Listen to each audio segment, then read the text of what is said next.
함께 나눌 말씀은 오바댜 1장 1절에서 14절입니다. 오바댜 1장 1절에서 14절 구약 성경 1284면쯤에 있습니다. 제가 가진 성경으로는 1284면쯤에 있습니다. 함께 한 절씩 교독하고 마지막 14절은 함께 읽도록 하겠습니다. 오바댜의 묵시라. 주 여호와께서 에돔에 대하여 이와 같이 말씀하시니라.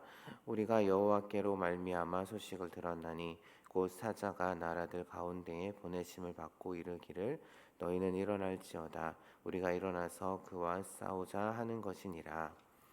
보라, 내가 너를 나라들 가운데에 매우 작게 하였으므로 내가 크게 멸시를 받느니라. 너의 마음의 교만이 너를 속였도다. 바위 틈에 거주하며 높은 곳에 사는 자여, 내가 마음에 이르기를 누가 능히 나를 땅에 끌어내리겠느냐 하니, 내가 독수리처럼 높이 오르며 별 사이에 깃들일지라도 내가 거기에서 너를 끌어내리라. 여호와의 말씀이니라. 혹시 도둑이 내게 이르렀으며 강도가 밤중에 내게 이르렀을지라도 만족할 만큼 훔치면 그치지 아니하였겠느냐. 혹시 포도를 따는 자가 내게 이르렀을지라도 그것을 얼마쯤 남기지 아니하였겠느냐. 내가 어찌 그리 망하였는고. 에서가 어찌 그리 수탈되었으며 그 감춘 보물이 어찌 그리 빼앗겼는고. 너와 약조한 모든 자들이 다 너를 쫓아 변경에 이르게 하며 너와 화목하던 자들이 너를 속여 이기며 내 먹을 것을 먹는 자들이 내 아래에 함정을 파니 내 마음에 지각이 없음이로다. 여호와의 말씀이니라. 그날에 내가 에돔에서 지혜 있는 자를 멸하며 에서에서 지각 있는 자를 멸하지 아니하겠느냐. 드마나 내 용사들이 놀랄 것이라. 이로 말미암아 에서의 산에 있는 사람은 다 죽임을 당하여 멸절되리라. 내가 내 형제 야곱에게 행한 포악으로 말미암아 부끄러움을 당하고 영원히 멸절되리라.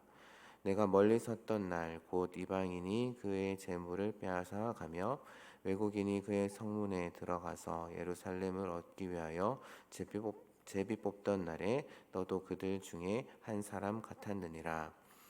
내가 형제의 날 곧 그 재앙의 날에 방관할 것이 아니며 유다 자손이 패망하는 날에 기뻐할 것이 아니며 그 고난의 날에 내가 입을 크게 벌릴 것이 아니며 내 백성이 환난을 당하는 날에 내가 그 성문에 들어가지 않을 것이며 환난을 당하는 날에 내가 그 고난을 방관하지 않을 것이며 환난을 당하는 날에 내가 그 재물에 손을 대지 않을 것이며 내 거리에 서서 그 도망하는 자를 막지 않을 것이며 고난의 날에 그 남은 자를 원수에게 남기지 않을 것이니라. 아멘. 네, 오늘과 내일 함께 나눌 말씀은 이제 오바댜서 말씀입니다. 구약에서 가장 작은 한 장밖에 되지 않는 책이지만 또한 하나님의 말씀, 하나님의 뜻이 또한 여기에 담겨 있습니다. 오바댜라는 이름의 뜻은 이제 여호와의 종이라는 뜻도 있고요. 예배하는 자라는 그러한 의미도 있습니다. 구약 전체로 보게 되면 이 오바댜라는 이름을 가진 인물이 총 12명이 나오는데요. 그래서 이 오바댜를 기록한 자가 그 중에 누구인지는 정확하게 알 수는 없습니다. 특별히 이제 오바댜의 묵시라라는 그런 표현으로 이제 시작을 하는 것으로 봐서 이 오바댜서 전체가 아마 하나님이 주신 그런 계시의 말씀이다라는 것을 밝히고 있습니다. 특별히 이제 에돔에게 주시는 그런 하나님의 말씀임을 우리가 알 수가 있는데요. 에돔은 우리가 잘 알고 있는 것처럼 이제 야곱의 쌍둥이 형이었던 에서에게서 나온 족속이고, 일단 역사 가운데서도 에돔은 이스라엘 민족을 괴롭히는 그런 대표적인 이방 민족으로 오늘 말씀에서는 특별히 오바댜서에서 나타나고 있습니다. 우리가 읽은 말씀은 이제 에돔의 운명과 그리고 또한 그에 대한 심판에 대한 내용이 함께 나오면서 하나님께서 왜 그 에돔을 심판하는지에 대한 그 근거를 밝히고 있는 부분으로 되어 있습니다. 먼저 1절부터 9절에서는 이제 하나님께서 에돔을 심판하실 것이다라는 그런 말씀을 하고 계시는데요. 그래서 하나님께서는 에돔을 미약하게 약하게 하시겠다라고 선포를 하십니다. 에돔이 이런 운명을 맞이하게 될 근거로 크게 네 가지, 특별히 이제 교만을 근거로 해서 지적을 하시면서 이제 심판에 대한 말씀을 하고 계신데요. 먼저는 이제 지정학적인 그런 교만입니다. 그것은 이제 3절과 4절에서 말씀을 하고 있는데요. 에돔이 있었던 곳은 이제 그 이름 이제 에돔이라는 이름, 에서라는 이름이 불다 라는 그런 의미를 가지는데 그 이름대로 이제 붉은색을 띤 흙과 그리고 또한 울퉁불퉁한 그러한 바위산으로 둘러싸인 험준한 곳에 그들이 있었던 것으로 보입니다. 그래서 점령당하기 어려운 그런 위치에 있어서 이제 그들의 마음 가운데는 누가 능히 우리를 나를 끌어내리겠느냐라고 그렇게 자만했던 것으로 보입니다. 그래서 그런 에돔에게 하나님께서는 거기서 너희를 끌어내리겠다라고 그렇게 선포를 하고 계시죠. 그러면서 이제 그들은 이제 물질적으로 교만했던 것으로 보입니다. 그래서 하나님께서는 그들의 모든 물질들을 다 이제 수탈당하게 그렇게 하실 것이다라고 말씀을 하시는데요. 이제 5절 6절의 말씀을 보게 되면 강도와 그리고 포도에 대한 그런 비유를 하면서 도둑과 강도는 사실 이제 가치가 있고 자신이 가져갈 수 있을 만큼만 훔치거나 빼앗고 또한 포도를 따는 자는 딸 수 있을 만큼만 따고 어느 정도 열매는 남겨두는데 그것이 이제 하나의 상식인데 하나님께서는 그런 상식이 통하지 않을 만큼 철저하게 그들이 수탈될 것임을 그래서 그들의 숨겨둔 보물까지도 모두 다 빼앗기게 될 것이다라고 하나님께서는 선포하고 계십니다. 그 모습을 보고 이제 오바댜는 어떻게 그런 일이 일어날 수 있느냐라고 할 만큼 놀랄 정도만큼 총체적으로 그렇게 모든 것들이 빼앗기게 될 것을 이제 이야기를 하고 있고요. 7절에서는 이제 동맹국에 대한 그런 교만입니다. 그러니까 에돔이 이제 여러 동맹국들과 화목하게 그렇게 지냈었는데 하나님께서는 그 동맹국들이 화목하게 지내던 나라들이 에돔을 배신할 것이고 그래서 그들을 공격해서 그들을 변경으로 몰아낼 것이다라고 그렇게 말씀을 하십니다. 그래서 하나님께서는 그들이 만약에 지각이 있었으면 그들의 배반, 동맹국들의 배반을 눈치챘을 것이지만 그들에게는 그것을 깨달을 만한 지혜가 없었다라고 그렇게 말씀을 하고 계시죠. 그리고 마지막으로는 8절에서 9절 그리고 지혜에 대한 그런 교만을 이야기를 하고 있습니다. 아마 이제 예레미야서나 욥기서의 말씀을 보게 되면 에돔은 지혜자로 명성을 얻었던 것으로 보입니다. 하지만 여호와께서는 그날 즉 여호와의 날에 에돔의 지혜자들, 지각 있는 자들을 멸하실 것이다. 라고 그렇게 말씀을 하고 계시죠. 그러면서 이제 드만의 용사들이 놀랄 것이다 라고 이야기하시는데 드만은 에서의 손자로 그렇게 보입니다. 그래서 그 드만의 용사가 놀라는 이유는 에돔의 위기의 상황을 대처할 수 있는 지혜를 가진 자가 없었기 때문에 그래서 에돔의 산에 있는 모든 자들이 공격을 받아서 다 죽임을 당해서 멸절당할 것이기에 드만의 용사들이 놀랄 것이다라고 말씀을 하고 계신 것이죠. 그렇다면 이제 하나님께서 이렇게 에돔을 심판하시는 이유가 무엇일까? 11절부터 14절 말씀은 이제 에돔이 행한 특별히 이스라엘에게 행한 그 포악, 죄악상을 잘 보여주면서 그들이 했던 것 또한 그래서 그들이 하지 말았었어야 했던 그 일들에 대해서 소개를 하고 있습니다. 그래서 이 부분을 보게 되면 이제 날이라는 표현이 반복해서 이제 등장을 하고 있는데요.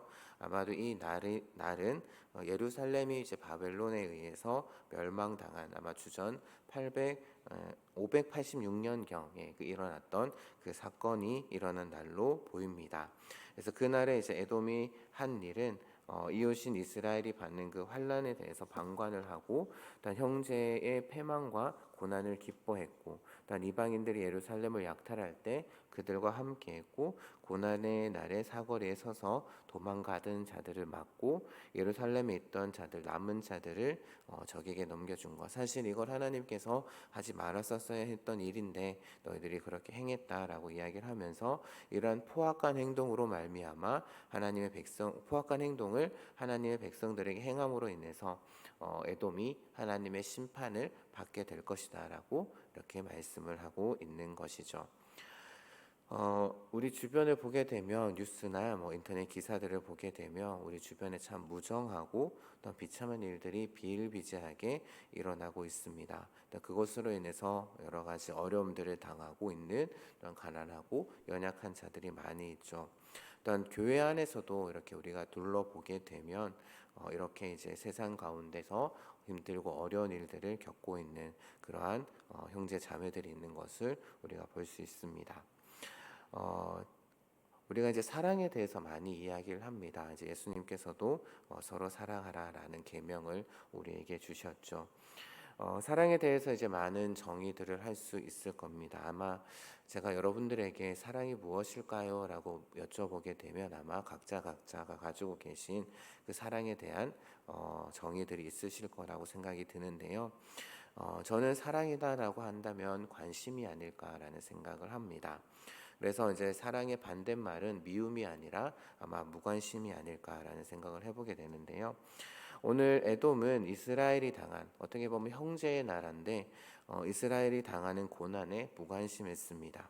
오히려 이스라엘의 그 아픔에는 관심이 없었고 자기 뱃속만 자기 입속만 챙기고 있는 그런 에돔의 모습, 거기만 바빴던 그런 에돔의 모습을 보게 되는데요. 그러면 왜 그들이 그렇게 어떤 이유로 그렇게 행했는가? 하나님께서는 그들의 교만을 꼽고 계십니다. 그러니까 에돔이 교만했기에 그랬다라고 평가를 하고 계신 것이죠. 그들이 교만했기에 자기 중심적이었기에 그들은 이스라엘을 형제들이 당하는 그러한 고난에 관심을 가지지 않았고 오히려 자기 뱃속만 챙기는데 바빴다라는 겁니다. 혹시 우리 가운데는 이러한 모습이 없는지 되돌아보았으면 합니다. 내 주변에는 형제 자매들 중에 힘들고 어려워서 이제 소리 없는 아우성, 소리 없는 비명을 지르고 있는 자들은 없는지, 형제 자매들은 없는지 우리는 살펴봐야 합니다. 혹시 내 마음이 교만하여서 나만 생각하고 다른 사람들의 아픔, 내 형제 자매들의 아픔과 고통에는 안중에도 없다면 그것은 예수님께서 우리에게 주신 새 계명, 서로 사랑하라라는 그 계명을 어기고 있는 것이죠.